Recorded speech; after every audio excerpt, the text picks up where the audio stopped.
امریکہ اسرائیل کے لبنان، فلسطینی علاقوں اور پورے خطے میں تمام جرائم کا شریک اور معاون ہے۔ ایرانی وزارت خارجہ کے ترجمان اسماعیل بقائی کہتے ہیں کہ لبنان کے مختلف علاقوں بشمول دارالحکومت بیروت پر اسرائیلی حملوں کی شدت کی مذمت کرتے ہیں۔ بین الاقوامی اداروں کی خاموشی اور بے حسی اسرائیل کو مزید جارح بنا رہی ہے۔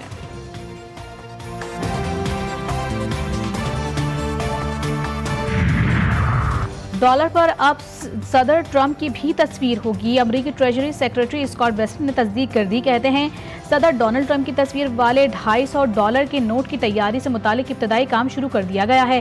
ہاؤس اور سینٹ میں پیش کی گئی قانون سازی کی منظوری کی صورت میں فوری عمل درآمد کے لیے ابتدائی تیاری مکمل کی جا رہی ہے۔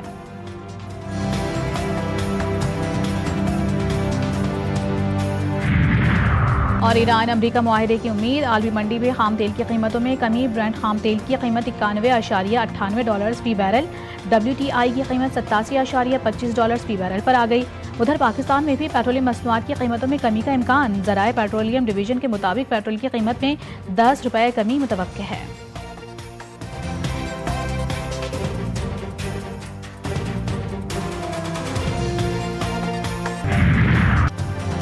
میں وہ معاہدہ کروں گا جو ہمارے لیے اچھا ہوگا۔ امریکی صدر کا دوغلا چہرہ واضح۔ ٹرمپ کہتے ہیں مذاکرات کرنا میرا کام ہے اور میں یہی کرتا ہوں۔ ایرانی بھی مذاکرات کرتے ہیں، وہ بہت چالاک مذاکرات کار ہیں۔ ہمارے پاس تمام کارڈز موجود ہیں کیونکہ ہم نے انہیں فوجی طور پر شکست دی۔ ایران کی بحریہ اور فضائیہ مکمل طور پر ختم ہو چکی۔ ایران کی فوج کو کسی حد تک چھوڑ دیا کیونکہ وہ نسبتاً معتدل ہے۔ عراق میں جو ہم نے کیا وہ بہت احمقانہ کام تھا۔ جنگوں کی غلطیوں میں سب تباہ ہو جائے تو ملک 40 سال تک دوبارہ تعمیر نہیں ہو پاتا۔ ہمیں عراق میں ہونا ہی نہیں چاہیے تھا۔ ایران میں آپریشن کی ضرورت نہ پڑتی، لیکن ان کے پاس حملوں کی صلاحیت تھی۔ ایران اپنے موقف پر مضبوطی سے قائم۔ امریکی حکمت عملی ناکام ہو چکی۔ 14 نکاتی تجاویز پیش کر دیں۔ اصل رکاوٹ امریکی الجھن ہے۔ سربراہ پارلیمانی قومی سلامتی کمیٹی ابراہیم عزیزی نے کہا ہے کہ ٹرمپ مذاکرات کے دوران اسٹریٹجک تعطل کا شکار ہیں۔ میدان جنگ میں ایران فاتح ہے۔ دھمکیوں پر مبنی امریکی اقدامات کو شکست کا سامنا کرنا پڑے گا۔ امریکہ کے ساتھ تازہ بات چیت میں بیشتر ایرانی تجاویز مان لی گئیں۔ رکن ایرانی پارلیمانی کمیشن برائے قومی سلامتی اور خارجہ امور کی تصدیق۔ فدا حسین مالکی کا کہنا ہے کہ ایران امریکہ مذاکرات میں بڑی پیش رفت ہوئی ہے۔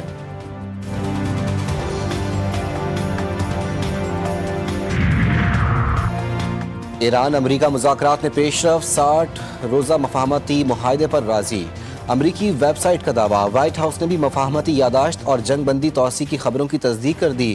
مفاہمت پر صدر ٹرمپ کی حتمی منظوری ابھی باقی۔ برطانوی اخبار دی گارڈین کے مطابق امریکی صدر نے معاہدے کا مسودہ اسرائیل سمیت اتحادی ممالک کو بھیج دیا۔ مجوزہ معاہدے میں آبنۂ حرمت سے متعلق شقیں اور امریکی پابندیوں میں نرمی شامل۔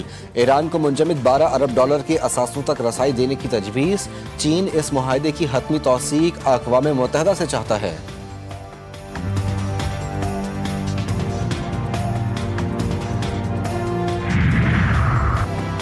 امیر قطر کا ٹرمپ سے ٹیلی فونک رابطہ۔ خطے کی تازہ صورتحال پر تبادلہ خیال۔ شیخ تمیم کا مشرق وسطیٰ میں مزید کشیدگی اور تنازع سے بچنے کے لیے تمام فریقین کو سفارتی حل اور مذاکرات کو ترجیح دینے پر زور۔ امیر قطر نے امید ظاہر کی کہ بات چیت اور سفارتکاری کے ذریعے خطے میں امن و استحکام کو فروغ دیا جا سکتا ہے۔ گفتگو میں امریکی صدر نے پاکستانی ثالثی کی کوششوں میں قطر کے کردار کو سراہا۔ ٹرمپ نے اختلافات کم کرنے اور خطے میں کشیدگی کے خاتمے کے لیے قطر کی کوششوں کی تعریف کی اور امن کے لیے دوحہ کے سفارتی کردار کو اہم قرار دیا۔ نائب وزیر اعظم اسحاق ڈار کی سرکاری دورے پر واشنگٹن ڈی سی آمد۔ ترجمان دفتر خارجہ کے مطابق پاکستانی سفیر رضوان سعید شیخ اور سفارت خانے کے حکام نے ان کا استقبال کیا۔ اسحاق ڈار کی امریکی وزیر خارجہ مارکو روبیو سے آج ملاقات طے۔ دو طرفہ تعلقات اور علاقائی اہمیت کے امور پر تبادلہ خیال کیا جائے گا۔ امریکی محکمہ خارجہ نے ملاقات کا شیڈیول باضابطہ طور پر جاری کر دیا۔ پاکستان امریکہ اور ایران کے درمیان ثالثی کوششوں میں مصروف ہے۔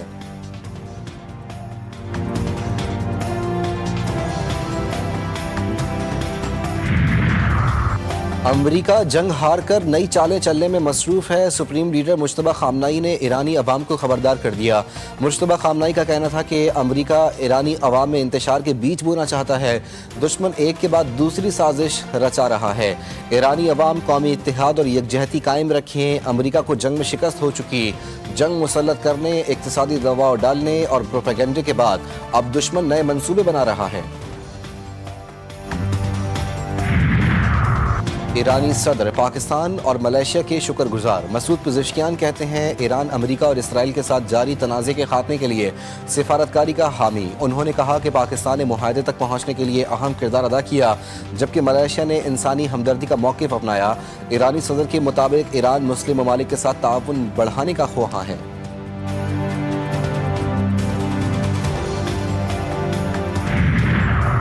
ایران کا فضائی دفاعی نظام فعال، ساحلی صوبے بو شہر میں دشمن طیارے کو نشانہ بنا کر تباہ کر دیا۔ ایرانی میڈیا کا دعویٰ، جیم کاؤنٹی کے گورنر مسعود تنگستانی نے کہا کہ یہ واقعہ رات کے وقت پیش آیا اور اس میں ایک دشمن طیارے کی تباہی شامل تھی۔ شہر میں اب صورتحال معمول پر ہے۔ ریاستی نشریاتی ادارے IRIB نے بھی تصدیق کی، تاہم مزید تفصیلات فوری طور پر جاری نہیں کی گئیں۔ اسرائیل کے اصل عزائم سامنے آ گئے۔ نیتن یاہو کا غزہ کی 70% زمین پر قبضہ کرنے کا حکم۔ مقبوضہ مغربی کنارے میں ایک غیر قانونی اسرائیلی بستی میں نیوز کانفرنس کے دوران اسرائیلی وزیر اعظم نے کہا کہ پہلے ہم نے غزہ کی 50% زمین قبضے میں لے لی، پھر اس کے بعد 60%۔ اب میرا حکم ہے کہ 70% غزہ پر قبضہ کیا جائے۔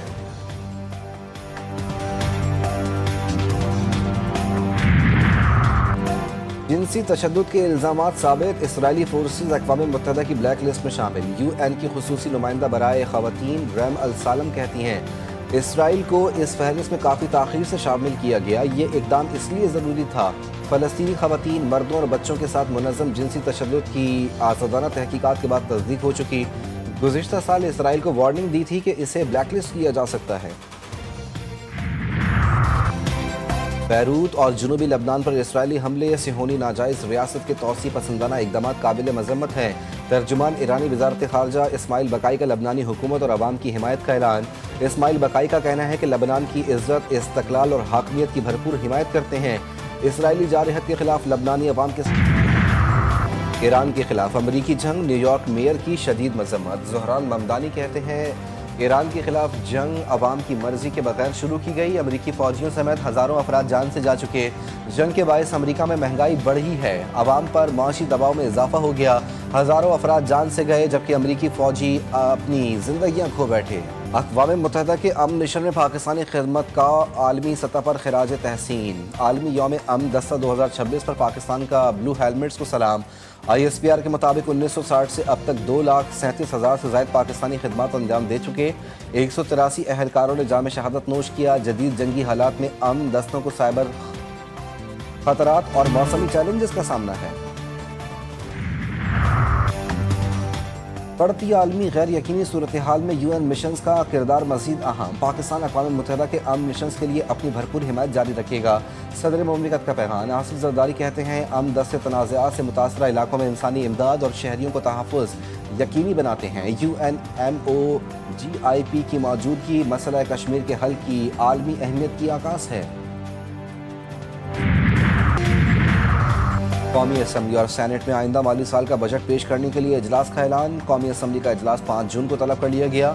سینٹ کا اجلاس بھی 5 جون کو ہوگا۔ دونوں اجلاسوں کے لیے شام 6 بجے کا وقت مقرر کر دیا گیا۔ صدر مملکت آصف علی زرداری کی جانب سے دونوں اجلاس طلب کرنے کی منظوری دے دی گئی۔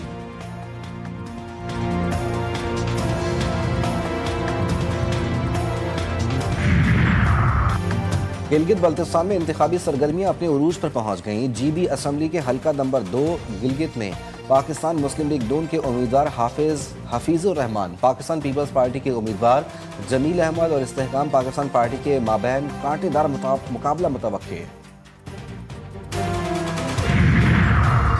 حویلی کہوٹہ کی تحصیل خورشید آباد میں لوڈر رکشہ حادثے کا شکار، 7 افراد جاں بحق۔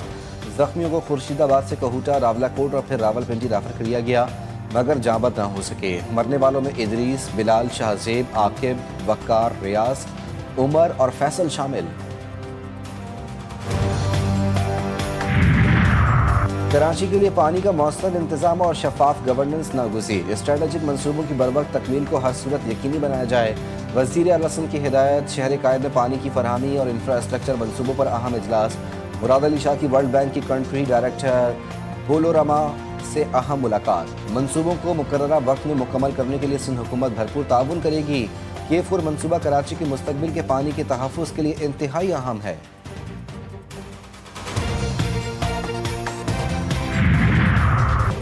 عید الاضحیٰ کا تیسرا اور آخری روز ملک بھر میں سنت ابراہیمی کی ادائیگی جوش و جذبے کے ساتھ جاری. مختلف مقامات پر بالخصوص اونٹوں کے نہر کے مناظر توجہ کا منظر. نمکین عید کی پر رونق محفلیں، دعوتیں اور باربیکیو پارٹیاں، ویکینڈ تک جاری رکھنے کی تیاریاں. گھروں، فارم ہاؤسز، پارکس اور تفریحی مقامات پر بیف اور مٹن سے تیار مزیدار، خوشبودار، مسالے دار اور چٹپٹے پکوانوں کی بہار. دوست احباب اور رشتہ داروں کی خصوصی دعوتوں کا سلسلہ بھی عروج پر پہنچ گیا.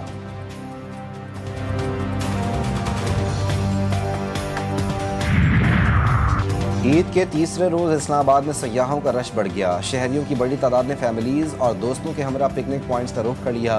شہری عید کے آخری روز خوب انجوائے کرتے نظر آ رہے ہیں. کوئٹہ سمیت کراچی، لاہور میں بھی لوگ آخری دن بچوں کے ساتھ خوب موج مستی کر رہے ہیں. پکنک پوائنٹس بند ہونے کی وجہ سے بچوں نے میلے کا رخ کر لیا. کوئی اونٹ کی سواری کے مزے لے رہا ہے تو کوئی جھولے جھول رہا ہے.